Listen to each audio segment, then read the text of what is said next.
말씀 찾도록 하겠습니다. 오늘 말씀은 호세아서 14장 1에서 3절 말씀입니다. 호세아서 14장 1에서 3절 말씀. 오늘은 새 번역본이 더 적절한 것 같아서 새 번역본으로 읽도록 하겠습니다.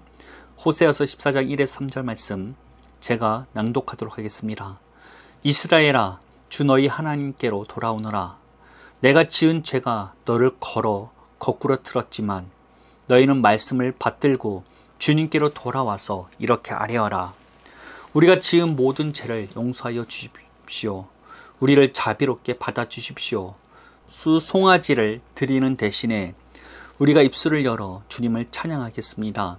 다시는 아시리아에게 우리를 살려달라고 호소하지 않겠습니다. 군말을 의지하지도 않겠습니다. 다시는 우리 손으로 만들어 놓은 우상을 우리의 신이라고 고백하지도 않겠습니다. 고아를 가엽게 여기시는 분은 주님밖에 없습니다.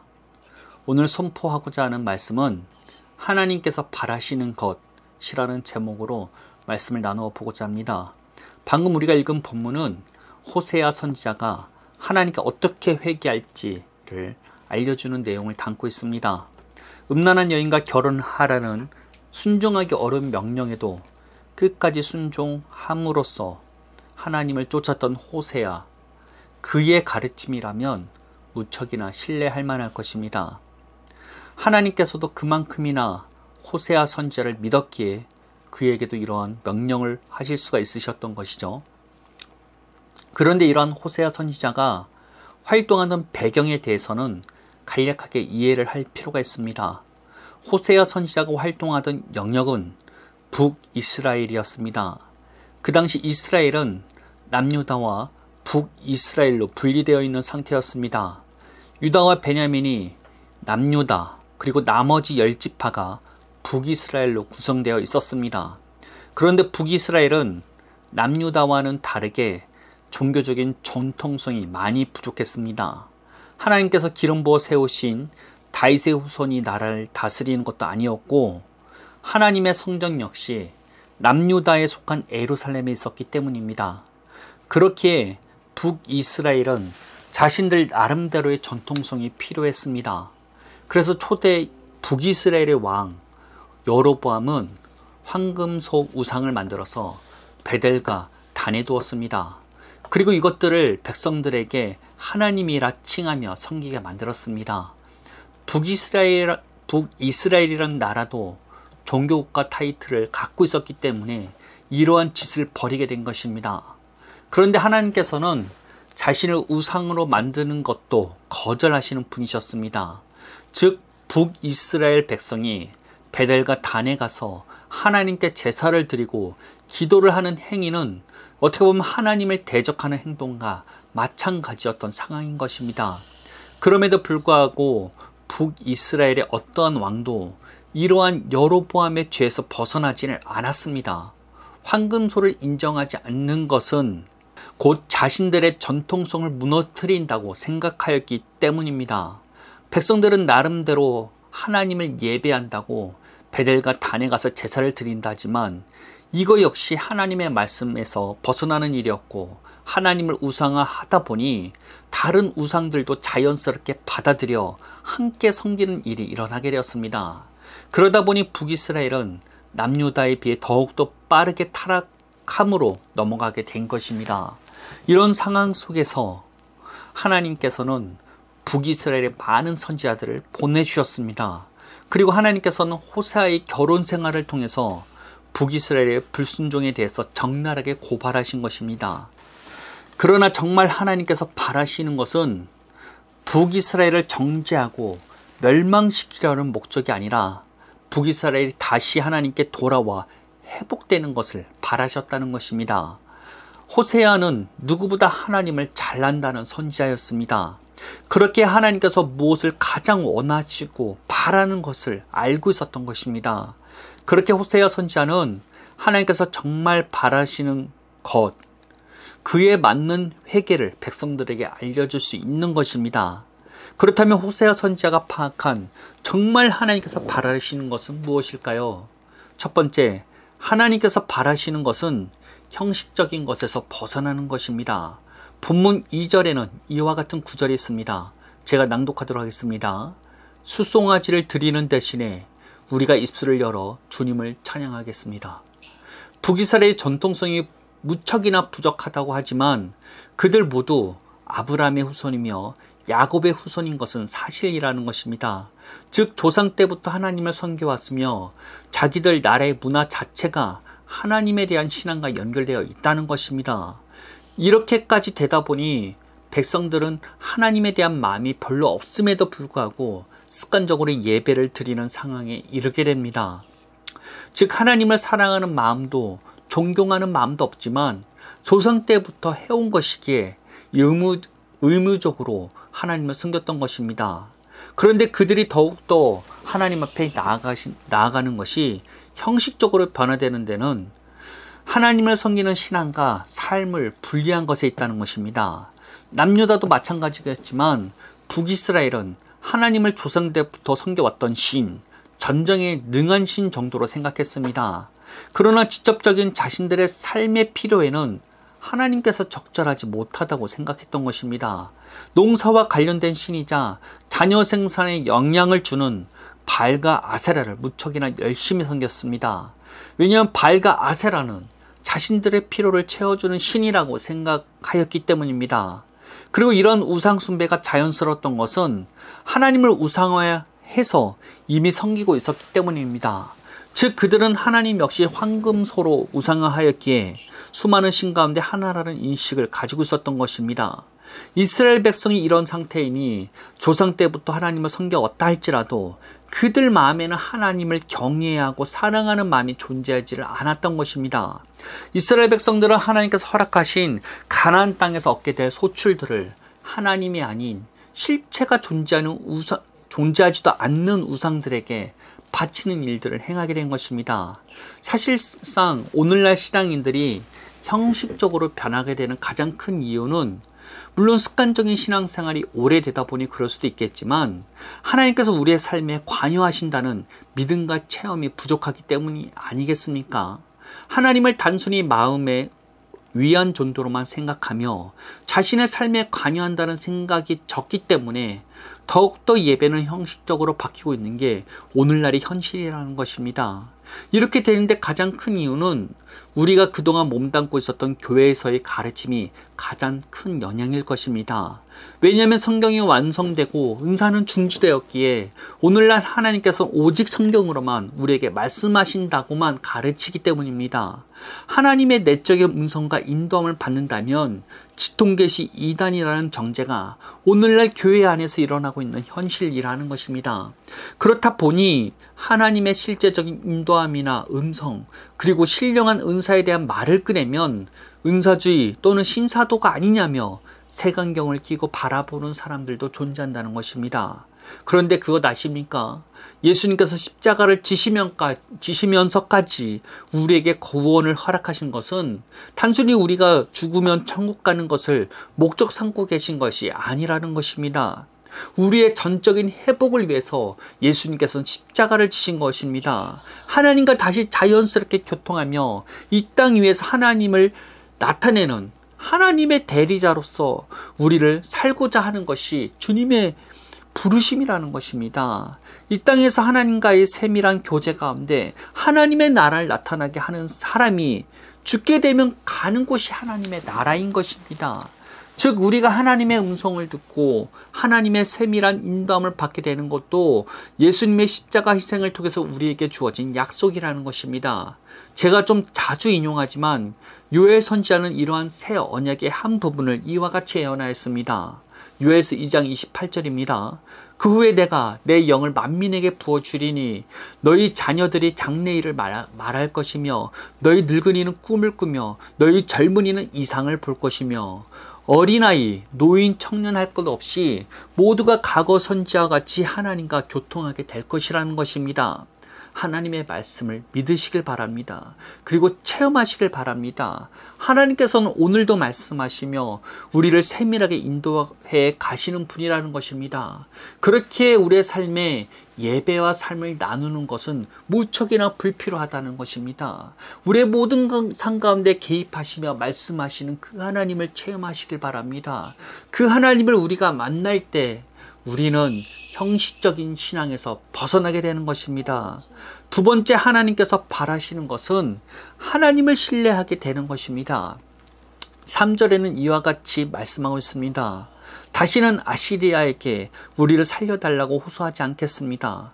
군마를 의지하지도 않겠습니다. 이스라엘이 위치하고 있었던 곳은 대륙과 대륙 간이 이동하는 길목이었습니다. 아래에는 이집트라는 제국이 있었고 위에는 아수르라는 제국이 있었습니다. 그 사이에 낀 이스라엘은 생존하려면 외교를 무척이나 신경 써야만 했습니다. 그리고 자체적인 군사력도 어느 정도 받쳐주지 않는다면 제국들 사이에서 휘둘릴 수밖에 없는 것이 이스라엘의 운명이었던 것입니다. 그렇게 고대 사회에서는 군마를 무척 중요하게 여겼습니다. 군마는 그 당시 병거를 만드는데 굉장히 반드시 필요한 것이었기 때문입니다. 병거라면 말에 연결된 수레라는 것을 생각해 보시면 됩니다. 한 명이나 두 명이 이러한 병거에 타서 창이나 화살을 사용했고 그 당시 병거는 군사력의 척도라고 불릴 정도였다는 것입니다. 그렇게 군마는 반드시 필요한 것이죠. 그러나 하나님께서는 이스라엘의 왕을 세울 때 군마를 제한하라는 명령을 하셨습니다. 그 이유가 무엇일까요? 이스라엘은 하나님을 의지하고 신뢰하면 된다는 것입니다. 주변에 위치한 강대한 국가들 사이에서 이스라엘이 살아남는 방법은 군사력 증강을 위한 군마를 늘리는 것이 아니라 하나님을 신뢰하고 하나님을 의지하면 된다는 것입니다. 비록 분열되어 나뉘었다 할지라도 이런 하나님의 말씀과 약속은 이 북이스라엘에게도 없어진 것이 아니라는 것입니다.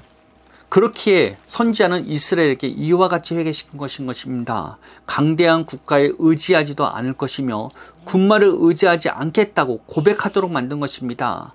하나님께서 살아계시며 이스라엘을 지키시는 분이시기 때문입니다. 나라의 운명은 외교를 잘한다고 또는 많은 군마를 모아서 자체적인 군사력을 늘린다고 될 것이 아니기 때문입니다.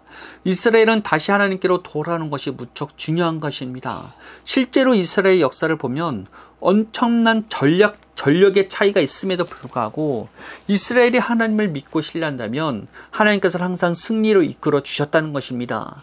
이런 하나님을 실제로 신뢰하라는 것입니다.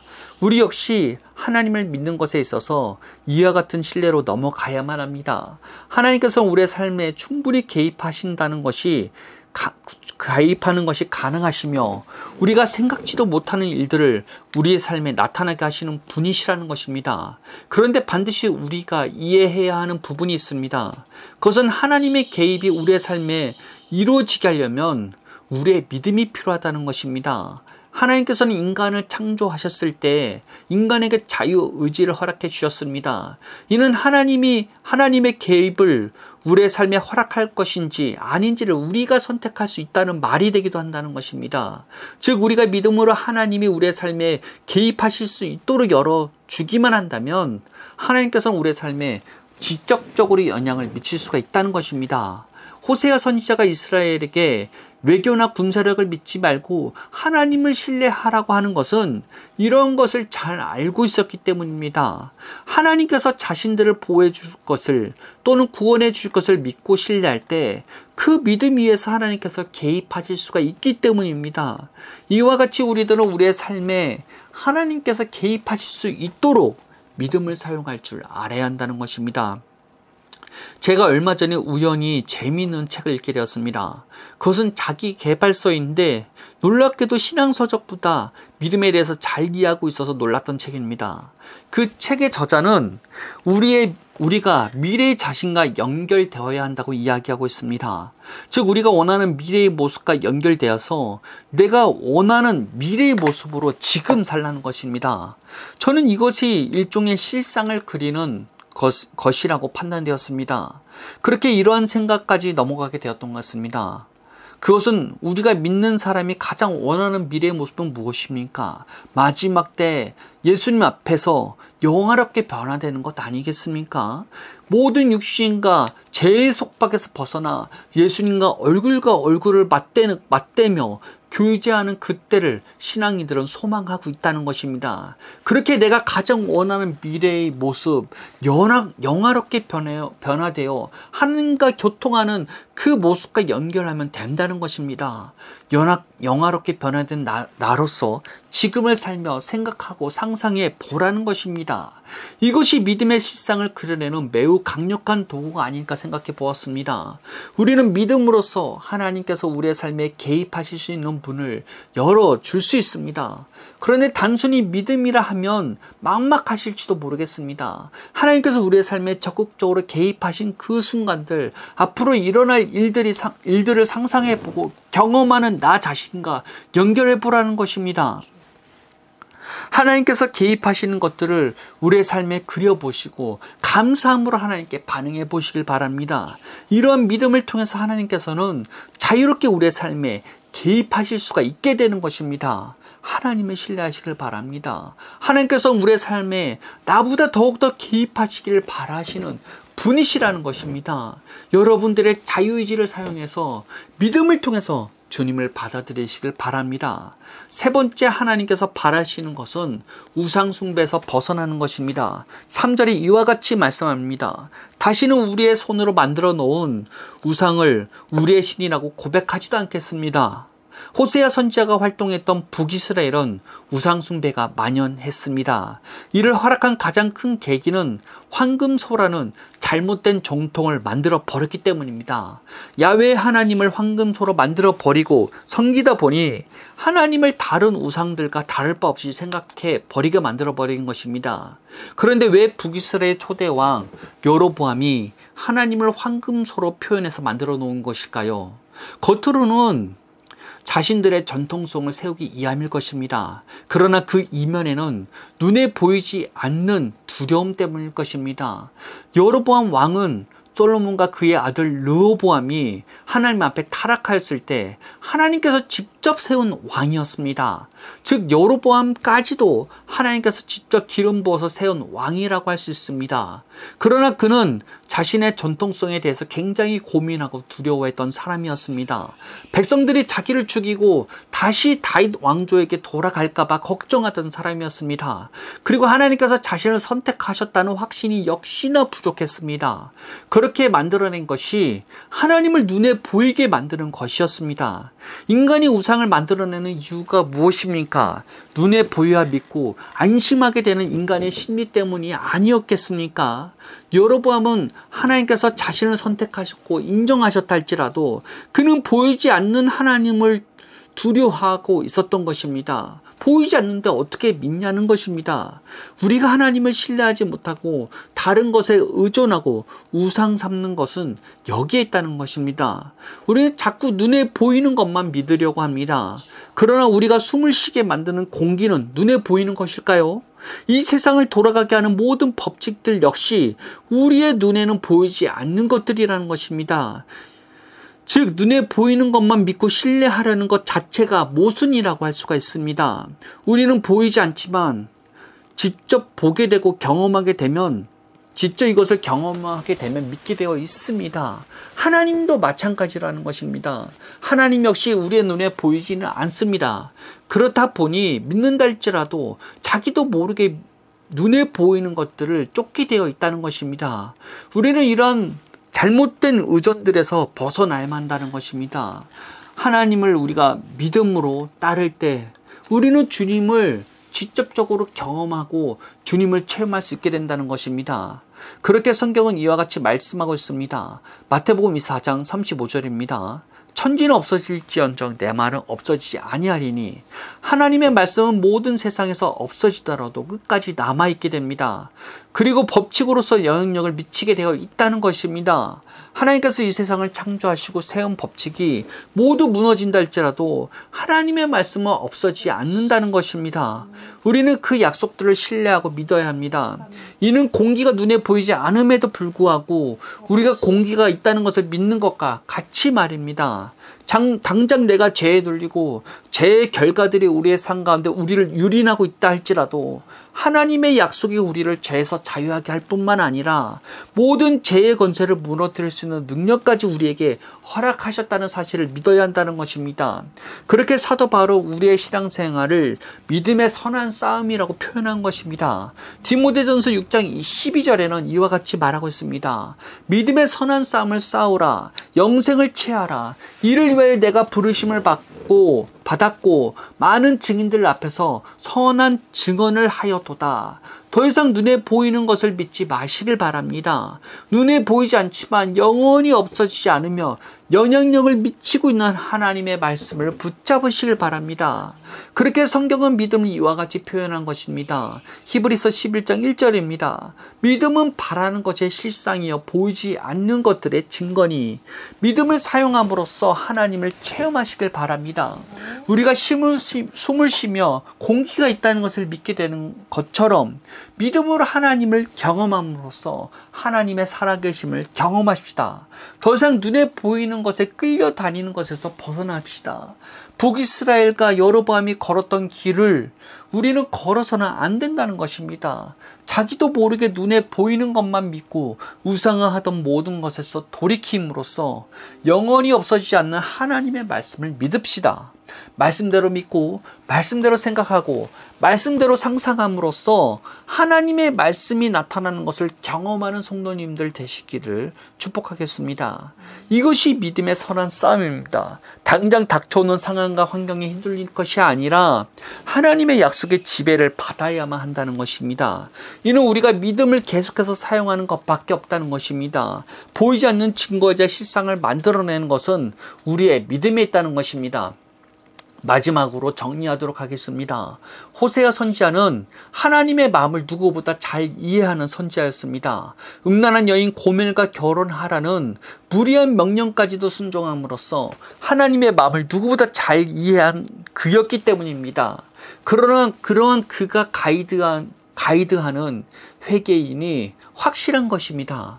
그런 호세아 선지자가 말하는 하나님께서 바라시는 것이 무엇인지를 우리에게 알려주고 있다는 것입니다. 첫 번째, 하나님께서 바라시는 것은 형식적인 것에서 벗어나라는 것입니다.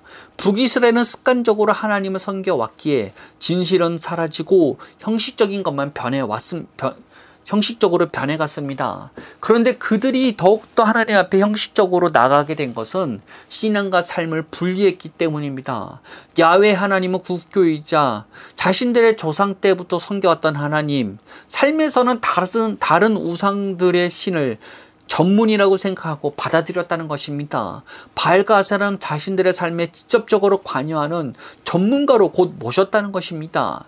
이러한 분리는 하나님을 신뢰할지도 체험하지도 못하게 만들었기에 더더욱이 하나님 앞에서 제사를 드린다 할지라도 마음은 빠진 형식적인 예배로 남을 수밖에 없었다는 것입니다.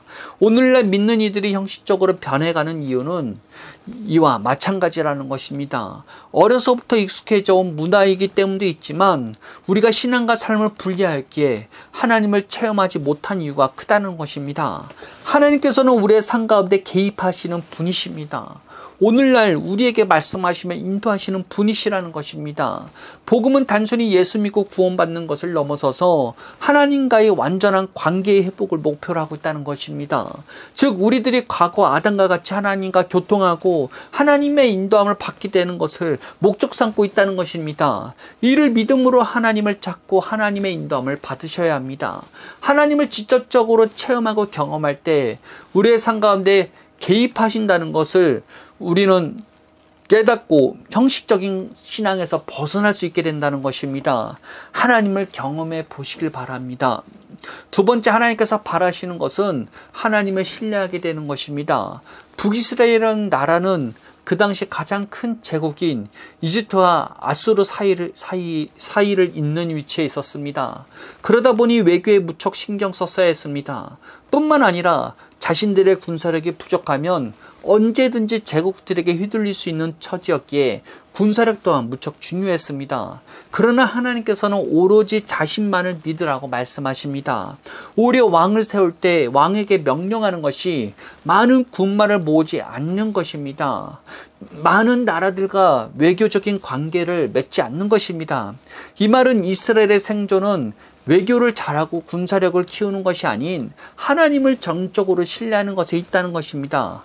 우리 역시 마찬가지죠. 하나님께서 우리의 삶에 개입하신다는 것을 믿어야 합니다. 그리고 하나님께서 우리의 삶에 우리의 믿음을 통해 개입하신다는 것을 깨달아야 합니다. 우리에게 허락되어진 자유의지는 우리의 동의가 있어야만 하나님의 개입이 가능하게 만드는 것입니다. 즉 우리가 믿음으로 하나님의 개입을 열어드릴 수가 있다는 것입니다. 그렇게 더더욱 믿음을 사용할 줄 알아야 합니다. 하나님의 약속을 통해서 허락되어진 것들을 취하시길 바랍니다. 마지막 때 우리가 하나님 앞에 완전히 변화될 때의 모습을 상상력으로 가져오시길 바랍니다. 완전히 변화되어진 나로서 살아가 보시길 바랍니다. 세 번째, 하나님께서 바라시는 것은 우상숭배에서 벗어나는 것에 있다는 것입니다. 북이스라엘의 우상숭배에 본격적으로 들어가게 만들도록 열어준 것은 여로보암의 행동들 때문이었습니다. 그는 황금소를 만들어서 이것을 하나님이라 부르게 만들었습니다. 이는 자신들의 전통성을 세우는 것이 겉으로 드러난 의도였지만 그 이면에는 하나님께서 눈에 보이지 않으니 불안한 마음으로 만들어낸 것이 우상이라는 것입니다. 이것이 우상의 본질입니다. 우상은 우리의 눈에 보이지 않는 것을 눈에 보이게 만들어서 믿게 만들도록 하는 것입니다. 우리가 비록 오늘날 우상을 만들지는 않지만 우상 숭배와 같은 행위를 하고 있는 것을 우리는 깨달아야만 합니다. 눈에 보이는 것만 믿으려고 하고 그것을 쫓으려는 습성 자체가 우상 숭배와 다를 바가 없다는 것입니다. 그러나 우리가 이해해야 할 것은 공기도 이 세상을 돌아가게 하는 법칙도, 그리고 이 세상을 돌아가게 하는 법칙도 우리의 눈에 보이진 않지만 존재한다는 것입니다. 하나님 역시 마찬가지라는 것입니다. 우리가 믿음으로 하나님의 약속을 받아들일 때 우리는 하나님을 경험하게 되고 믿게 되어 있다는 것입니다. 그렇게 우리의 눈에 보이는 것이 아닌 보이지 않지만 실존하는 하나님을 믿어야 합니다. 믿어야 하나님을 경험하게 되고 눈에 보이는 것만 쫓는 우상 숭배에서 벗어날 수 있게 되는 것입니다. 회복하셔야 합니다. 호세아 선지자가 알려준 가이드라인대로 회개할 줄 알아야 합니다. 하나님께서 정말로 우리에게 바라시는 것이 무엇인지를 깨달아야 한다는 것입니다. 우리의 삶 가운데 하나님께서는 언제든지 우리의 회복을 기다리고 계신다는 것입니다. 이것을 깨닫고 하나님 앞에 나아감으로써 회복되는 성도님들 되시기를 예수님의 이름으로 축복하겠습니다. 기도하겠습니다. 하나님 감사합니다. 오늘날도 하나님께서 말씀하시고 계시며 우리의 삶 가운데 개입하고 계신다는 것을 믿습니다. 우리가 믿음으로 하나님을 받아들이겠습니다. 믿음으로 하나님께서 우리의 삶 가운데 역사하실 수 있도록 그 문을 열어드리도록 하겠습니다. 하나님 역사하셔서 우리에게 말씀하시고 우리의 모든 삶 가운데서 주님의 나라가 임하게 하여 주옵소서. 우리가 날마다 주님을 찾고 구함으로써 더 이상 환경과 당장 보이는 것들에 지배당하지 않고 날마다 주님의 말씀에 지배받으시는 우리를 되게 하여 주옵소서. 복음이 깨달아져 그 복음을 통해서 누릴 줄 아는 우리를 되게 원하오니 주님 함께 하여 주옵소서. 예수님의 이름으로 기도합니다. 아멘.